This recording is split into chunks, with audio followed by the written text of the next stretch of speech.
Picture this, a dimly lit tent adorned with mystical symbols, filled with the scent of burning incense. It's the 17th century in the heart of Paris, and in this tent, a woman with a reputation for extraordinary waits. She's known as La Voisin, but her real name is Catherine Montvoisin. Catherine Montvoisin, La Voisin, was not your ordinary fortune teller. She was a woman whose story was etched in the darkest annals of history, a name synonymous with intrigue, treachery, and the supernatural. Today, we journey back to the glittering and shadowy court of Louis XIV, the Sun King of France. It's a time of opulence, grandeur, and unspeakable secrets. La Voisin's tale unravels in this dramatic backdrop as she plays a pivotal role in the infamous affair of the poisons.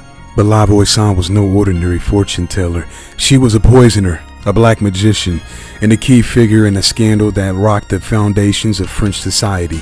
So, prepare to be captivated by a story that delves into the darkest corners of the 17th century France, where magic, murder, and madness intertwine. Join me as we explore the life and legacy of La Voisin, a name that still sends chills down the spine of history.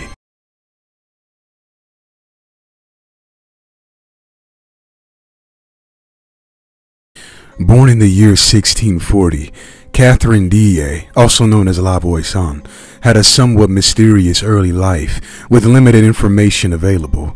She gained an early understanding of fortune-telling during her childhood. Later, she married Anton Montespan, who operated a jewelry and silk business at Pont-Marie in Paris.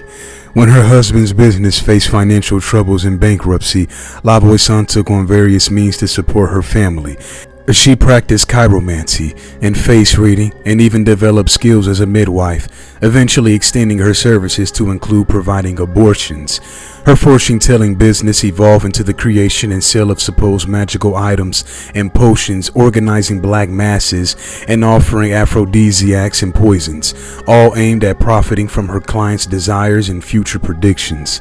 By the late 1660s, La Voisin had become a wealthy and renowned fortune teller, serving clients from the highest echelons of French aristocracy. Among her clientele were also very famous and wealthy figures. La Voisin resided in Villeneuve-sur-Gravois, where she received clients during the day and hosted soirees for Parisian high society in her garden with violin music at night. She regularly attended services at the Jansenist Abbé de Saint-Amour Church, which was the principal of the Paris University. Additionally, the godmother of her daughter was the noblewoman de la Roche-Guyon. She supported a family of 6, including her husband, mother, and children. She was also known to have at least 6 lovers. At one point, one of her lovers, Adam Lesage, convinced her to consider killing her husband, but she later changed her mind and aborted the plan. La Voisin had a keen interest in science and alchemy and funded various private projects and enterprises, some of which turned out to be fraudulent schemes aimed at deceiving her. She struggled with alcoholism, faced mistreatment from Latour, which was another one of her 6 lovers, and engaged in conflicts with her rival, the poisoner Marie Bosset.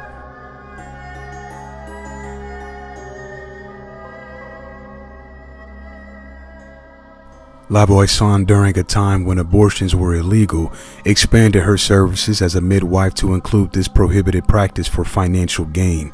Her clientele soon extended to include affluent members of the aristocracy. She established a network of abortion providers, with one notable associate being Catherine Lepelach. Lepelach discussed that she received her clients through La Voisin, who would refer them to her while retaining a significant portion of the profits as a fee. Marie Bosset alleged that fetuses, aborted in the later stages of pregnancy, were incinerated in a furnace at La Voisin's residence and then burned in her garden. However, due to Louis XIV's directive to cease investigations into the aspect of La Voisin's operation related to abortions, this particular facet of her business remains the least explored and shrouded in mystery. As a result, Marie Bosset's claim has not been officially confirmed.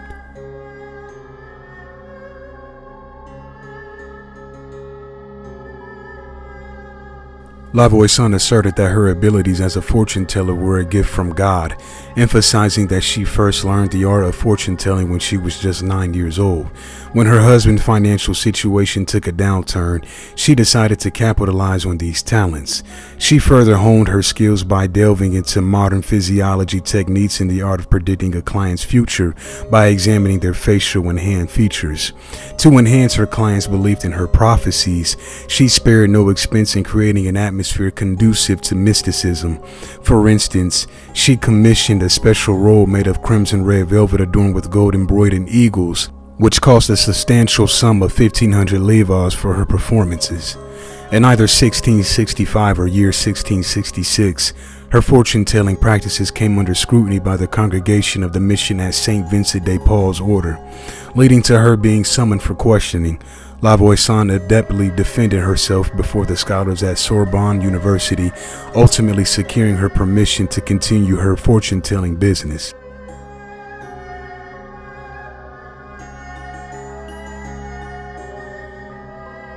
As La Voisin's career as a fortune teller progressed, it evolved into a more sinister business centered around purported black magic. While practicing fortune telling, she recognized common themes in her clients' desires for the future.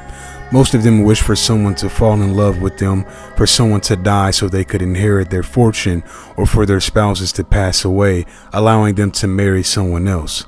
La Voisin seized the opportunity to profit from these wishes by offering services that claimed to make these desires a reality.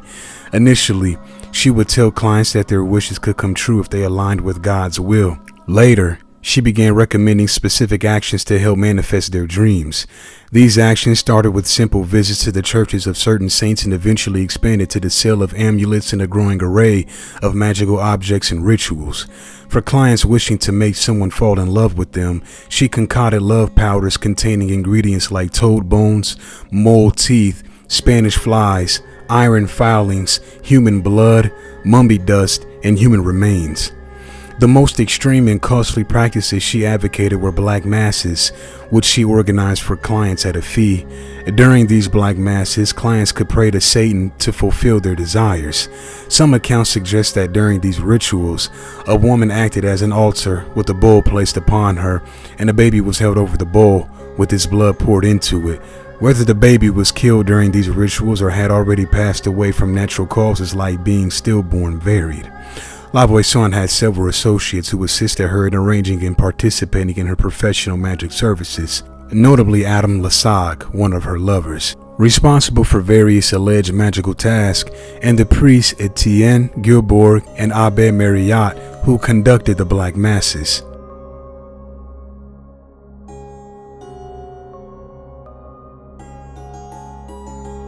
La Voisin transitioned from offering alleged magical potions, amulets, and rituals to a more sinister trade, where she provided aphrodisiacs to individuals hoping to make someone fall in love with them, and lethal poisons to those desiring someone's demise. During this period, the science of poisoning had become a well-established practice, with presidents such as Giulia Tofana, a professional female poisoner in Italy, having perfected this art just a few decades earlier. La Voisin offered a wide range of poisons to her clients and maintained a network of poison suppliers, with apothecary Catherine Trianon being one notable associate in this illicit trade.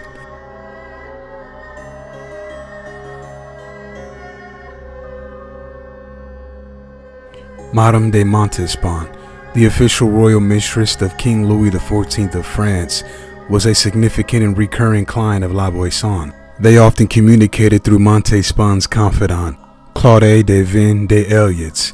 In the year 1667, Montespan purportedly engaged in La Voisin's services to organize a black mass held at a house on Rue de la Tannerie.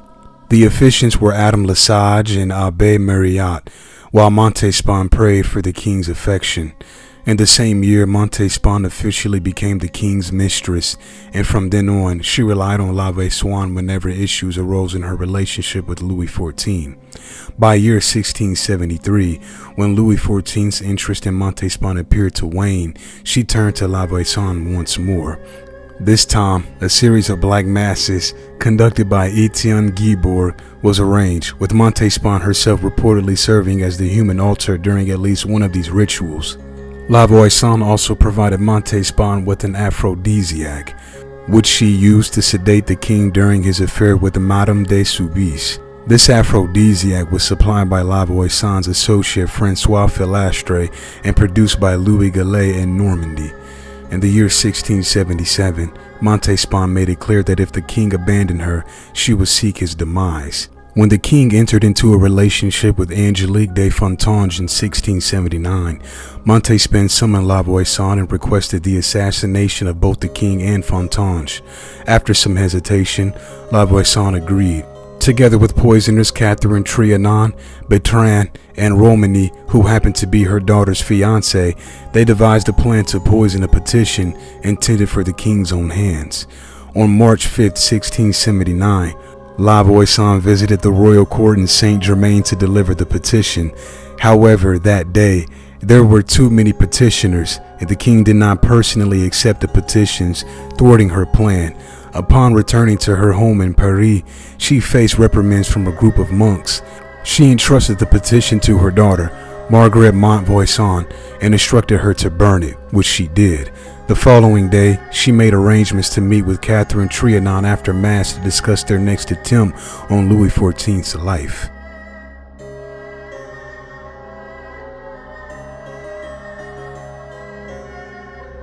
The false attribution of poison as the cause of the death of the king's sister-in-law, the Duchess d'Orléans, was a topic of concern. Additionally, the recent execution of Madame de Brinvilliers in the year 1676, along with her accomplices, was still fresh in people's minds. Simultaneously, a riot erupted where individuals accused witches of abducting children for black masses. Priests reported a rising number of confessions involving poisoning. In 1677, the fortune teller Madeleine de Lagrange was apprehended on charges of poisoning and claims to possess significant information regarding high-profile crimes. The arrest of successful fortune tellers and poisoners Marie Bazet and Marie Vergereau in January 1679 alerted the authorities to the existence of a network of fortune tellers in Paris engaged in distribution of poison. On March 12, 1679, La Voisin was arrested outside Notre Dame de Bonne Nouvelle shortly after attending Mass, just before her scheduled meeting with Catherine Trianon. In April 1679, a commission was established to investigate and prosecute those involved in these activities. The proceedings of this commission included some that were not officially documented, were recorded in the notes of one of the court's reporters, Gabriel Nicolas de la Reynie.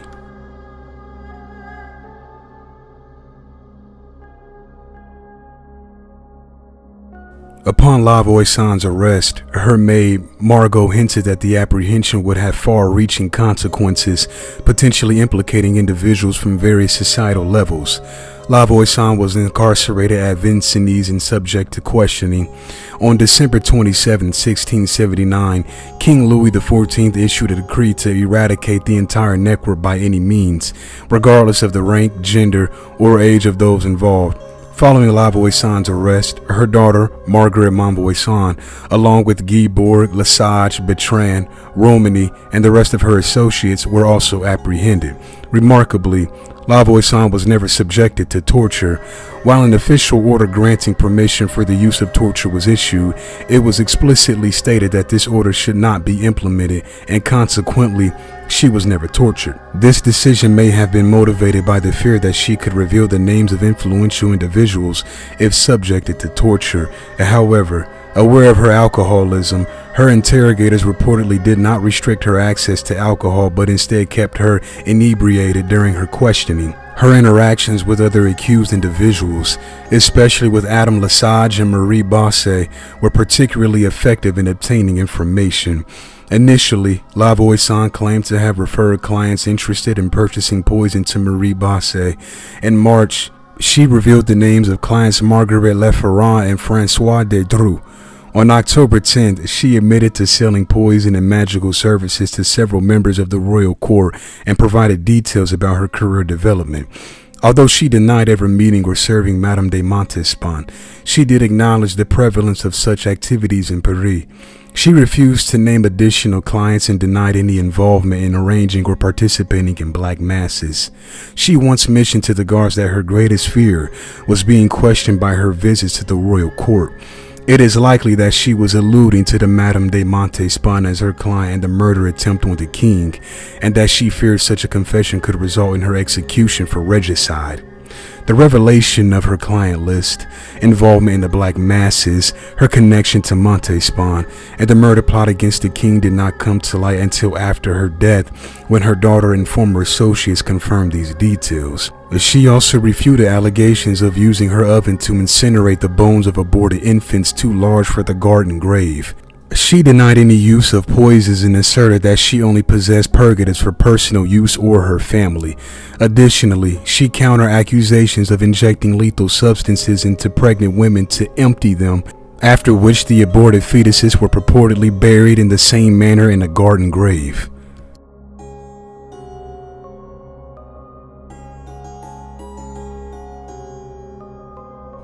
On February 17, 1680, La Voisin faced a trial in which she was found guilty of witchcraft.